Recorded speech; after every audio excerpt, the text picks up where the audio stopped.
Yan, ang aming pusa. Nag-aabang na naman ng mag-iisda. Kagabi lamang kami nag-isda. Mukha yatang gusto ang sariwang isda. Ayan na.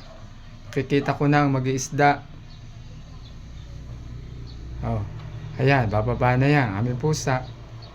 Kita niya ang mag-iisda.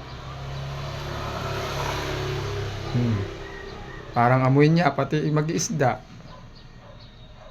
Talagang ang pusang ito, alam na alam ang pagdaan ng isda.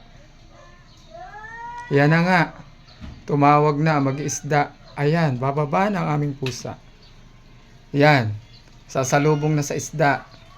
Te, ano po yan? Kanina pa kayong inaabangan ng aming pusa. Apo. Apay, pumasok. Bumalo ito, 30 ang kalahati. Okay po.